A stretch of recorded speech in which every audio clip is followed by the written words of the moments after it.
Assalamualaikum warahmatullahi wabarakatuh.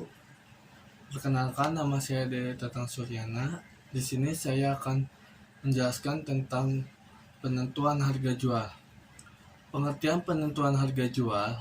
Keputusan penentuan harga jual adalah penentuan harga jual produk atau jasa suatu organisasi yang umumnya dibuat untuk jangka pendek.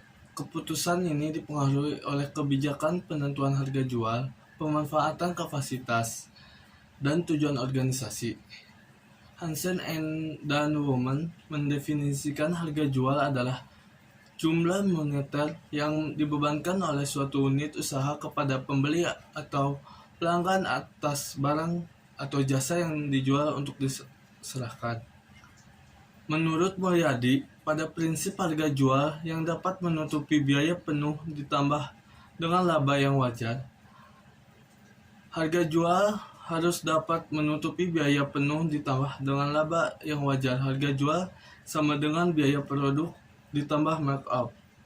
Berdasarkan pendapat para ahli di atas, maka dapat disimpulkan bahwa harga jual adalah keputusan moneter yang dibebankan oleh produsen kepada konsumen atas barang dan atau jasa yang diperoleh senilai biaya produksi ditambahkan dengan keuntungan yang diharapkan oleh produsen. Faktor-faktor mempengaruhi harga jual. Faktor biaya merupakan dasar dalam menentukan harga jual produk atau jasa. Biaya dapat langsung diidentifikasi kepada produk atau jasa yang dihasilkan karena merupakan faktor yang berasal dari dalam perusahaan. Biaya dapat memberikan informasi batas bawah suatu harga yang harus ditentukan oleh perusahaan atas suatu produk atau jasa. Batas bawah harga tersebut haruslah harga yang dapat menutupi seluruh biaya produksi walaupun dengan perolehan laba yang minimal.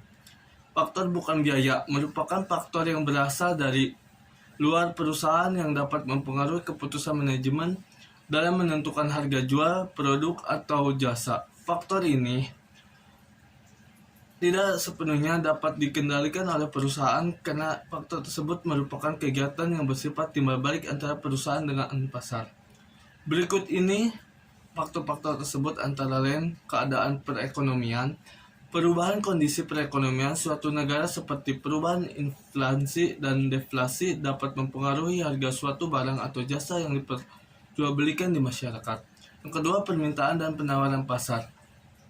Permintaan merupakan jumlah barang atau jasa yang diinginkan oleh konsumen di pasar pada tingkat harga beli tertentu. Sedangkan penawaran adalah total barang atau jasa yang ditawarkan oleh produsen di pasar tingkat harga jual tertentu. Tipe pasar. Ada 4 jenis struktur pasar, yaitu pasar persaingan sempurna, persaingan monopolistik, oligopoli, dan monopoli. Pasar-pasar ini memiliki perbedaan dalam jumlah pembeli, dalam penjual, tingkat keunikan produk atau jasa yang dihasilkan, seberapa besar rintangan untuk memasuki pasar, dan biaya khusus yang harus dikeluarkan. Pengawasan pemerintah. Pengawasan pemerintah biasanya dilakukan untuk mengontrol besaran harga barang atau jasa yang beredar di masyarakat agar tetap sesuai dengan keinginan perusahaan dan kemampuan masyarakat. Metode perhitungan harga jual. Terdapat 3 metode yang dapat digunakan dalam menentukan harga jual, yaitu cost plus pricing, markup pricing, dan target pricing. Di sini saya akan menjelaskan pengertian perhitungan markup. Markup merupakan penambahan harga pada biaya suatu produk untuk menghasilkan harga jual. Penerapan markup pada produk menyebabkan menaikkan margin yang menurut istilah untuk menyebutkan keuntungan dari penjualan suatu produk.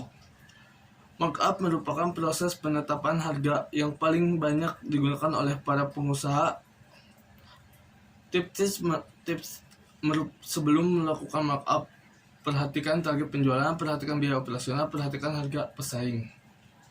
Penyusunan laporan kuantitatif dan kualitatif. Penelitian kualitatif dilakukan buat menjelaskan dan menganalisis fenomena, peristiwa, dinamika sosial, kepercayaan, dan persepsi seseorang atau kelompok tersebut sesuatu. Maka proses penelitian kuantitatif memulai dengan menyusun asumsi dasar yang akan digunakan di peneliti. Data yang dikumpulkan di peneliti kualitatif kemudian ditafsirkan oleh peneliti. Adapun tujuan penelitian kualitatif ialah untuk menggambarkan realitas sosial sesuai konteks. Sedangkan penelitian kuantitatif melihat tingkah laku manusia sebagai fenomena yang dapat diukur secara objektif dan diprediksi polanya. Maka itu penelitian kualitatif dilakukan dengan menggunakan instrumen yang valid dan reliable serta analisis statistik yang sesuai dan tepat. Dengan metode riset kuantitatif, hasil penelitian diharapkan tak menyimpang dari kondisi sesungguhnya. Adapun tujuan penelitian kuantitatif untuk membuat generalisasi dan prediksi, menguji teori, mendeskripsikan fakta, menguji satu hipotesis, menunjukkan hubungan antara variabel hingga menemukan sebuah teori.